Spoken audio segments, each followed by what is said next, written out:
Back to the Nutrition by Emma podcast. And before we get started today, just a quick reminder that this episode is for educational purposes only. It's not medical or mental health advice. If you're struggling with disordered eating or body image in a way that feels heavy or overwhelming, please reach out to a qualified provider for individualized support. Okay, today I want to talk about something that I think almost every adult woman wrestles with at some point, and it is our relationship with food and our relationship with our body. Not macros, not calories, not what I eat in a day, but the internal dialogue, the guilt, the starting over on Monday, the looking in the mirror and immediately scanning for what needs to change. Because here's what I see over and over again. You can know exactly what to eat and still struggle deeply if your mindset around food and your body is working against you. So let's get into it. I want to start with emotional eating because it's such a loaded term. Somewhere along the way, we were taught that emotional eating is bad, that if you ever eat because you're stressed or bored or celebrating or lonely, that's a no-no, that you failed. But food has always been emotional. We celebrate with food, we grieve with food, we connect with food, we nurture with food. I always think of like the old ladies at church bringing food to new moms or bringing food when someone's passed away. If you have cake at your daughter's birthday party because you're happy, that's also emotional eating. If you want soup when you're sick because that's what feels comforting, that's emotional eating. If you pour a glass of wine after a long week with friends, that is technically emotional drinking, but kind of emotional eating. So the goal isn't to eliminate emotional eating, it's just to understand it, because this is going to be a part of our lives if you're human, which I'm assuming if you're listening to this, you are. So we're not robots. The goal is to understand it. This is a real question I want you to ask. Is food one coping tool in my life, or is it my only coping tool? Because there's a difference between consciously choosing something and feeling out of control around it. Mindful emotional eating sounds like, I know I'm stressed, but I want something comforting and I am choosing this. But rule-driven eating and rigid eating sounds like, I've already messed up. I shouldn't be eating this. I'm just going to go ham anyways. I'll start over tomorrow. So one is more intentional and one is more based in shame. And I have to say, especially for adult women who have dieted for years, if you're under eating, everything tends to feel like emotional eating. If you skip meals, if you live on coffee until 1 o'clock, if you try to be good all day, of course you feel out of control at night. That's not emotional eating or weakness. That's just your body's way of responding to being underfueled. Sometimes what we label as lack of discipline is actually just your nervous system's natural response. Let's shift to body image. I think a lot of women believe that healing means waking up every day and loving every inch of their body, but that's just not realistic. We kind of have body image on a spectrum. We've got negative body image, neutral body image, and positive body image. What I just described would be considered positive body image, which actually isn't really the healthiest goal. What we want is to attain neutral body image, meaning that your body image isn't affecting how you feel every single day, or the way you feel about your body isn't dictating your life. You don't have to love your body or be obsessed with your body to treat it well. That's where this idea of neutrality can be really powerful. Instead of forcing cheesy affirmations on yourself too, this is something that I have my clients practice affirmations a lot, and I want them to be realistic. So instead of forcing something cheesy like, I love my stomach, even though you are most insecure about your belly fat, you could say something like, this is my stomach. It digests my food and it keeps me alive. I might not love the way it looks, but it is serving me. It's an important part of my body. It's an important part of who I am.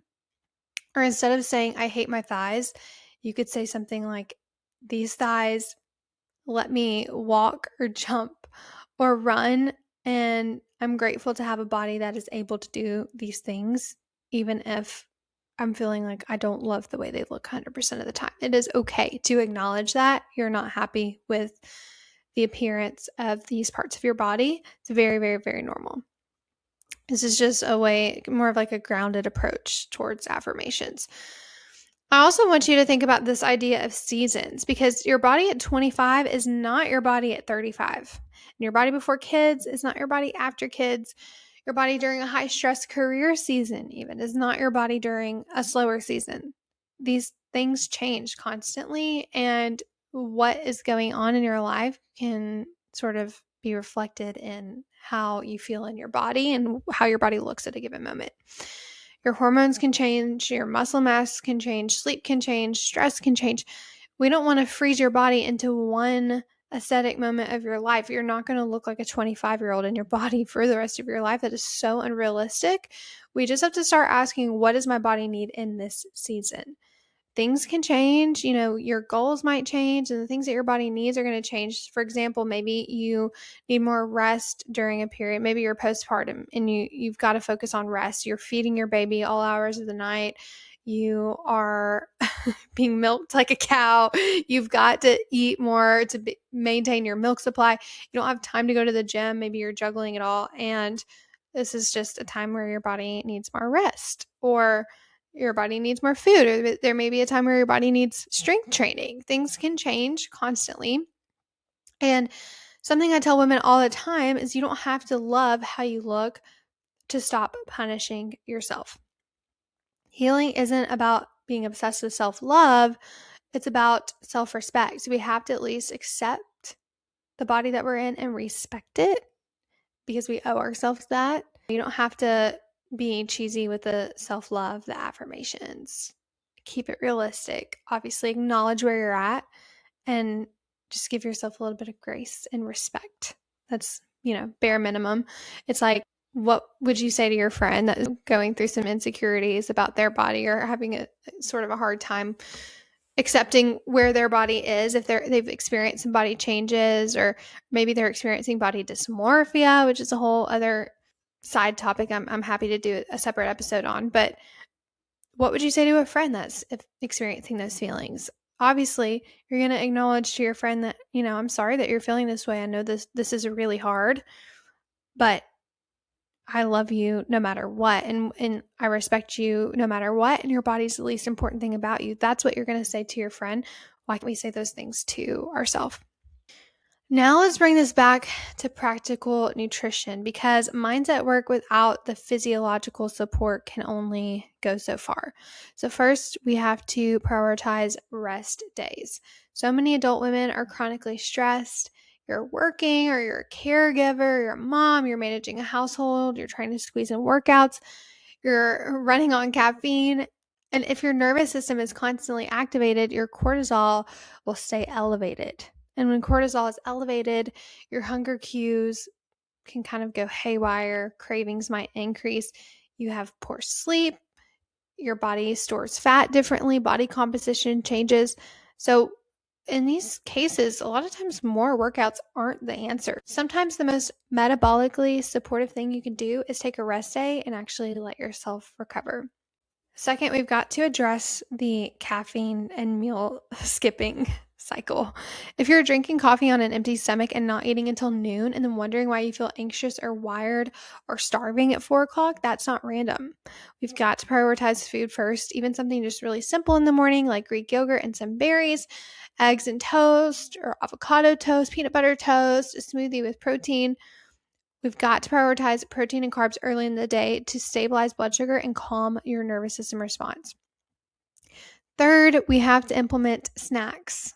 Okay, snacks, food for on the go. If you're somebody who's super active running around, if you're trying to be perfect all day, nighttime gets a little bit crazy. Okay, it's easy to overeat at dinner. It's easy to snack. It's easy to, pick around in the pantry before or after dinner. So I want you to focus on prioritizing snacks all throughout the day. Balanced snacks look like taking 2 macros and that being your snack. So I always say you could, choose something like a peanut butter and an apple. So you've got a carb and then more of a fat source. Or let's do a cheese stick and a chopstick. So like a fat source and a protein source. So we can this can be sort of variable, but try to find 2 snacks or 2 macros that complete a snack. And one more thing, when you don't feel like eating, especially during times of intense stress, low appetite doesn't always mean your body doesn't need food. Sometimes nourishment is just something that we have to actively decide. And I know it may sound like it's going against this sort of intuitive eating concept that I constantly preach, but sometimes we have to use the logical part of our brain to think about what times that we need food, because sometimes our appetite can be an inaccurate representation of how much energy our body needs depending on what is going on or what is influencing our hormone signals. If we're experiencing a lot of stress, for some people that shows up like low appetite. So instead of asking, am I hungry? I would ask yourself, have I fueled enough to support my brain and hormones today? I mean, of course, it's still a good idea to kind of check in with your body and see, always referencing that intuitive eating hunger scale to sort of pinpoint how hungry you feel in your body and where you potentially are feeling hunger. But if you're not feeling hungry and you know it's been a long time since you've eaten, or you know it's going to be a long time till you're able to eat again, definitely ask yourself if you have been fueling. We've got to check in and think about the logistics of nutrition and meal timing. If there's one thing I want you to take away from this episode, it's that sustainable health is built on consistency, not perfection. You also don't have to fix your body to feel better about it. And we've got to make sure that we're adequately nourished and regulated. Your body is not the enemy. And if you've been fighting it for years, you might want to try something different. We can start small, start with these small habits, maybe take away a couple of things that we discussed today to start implementing. Maybe it's eating regularly or packing your snacks, or maybe it's trying some affirmations for your body that actually feel realistic and starting to practice that self-respect, noticing your inner dialogue. Again, health is not just what you eat, it's how you think about nutrition, how you approach your nutrition, and you deserve to have peace when it comes to food and your body. If this episode resonated with you, I'd love for you to take a second and share it with another woman in your life who might need more of this gentle approach to nutrition. Post it to your stories, share it with a friend. You never know who might need to hear this message. And also, if you're ready for more personalized support, I am offering one-on-one nutrition coaching, and I am accepting new clients at this time. So you can find the link to work with me in the show notes. You can also find my contact info there. I'd love to hear from you and just hop on a call and learn how I can support you. If you haven't already, make sure you're subscribed so you don't miss the next episode, and I will see you next time.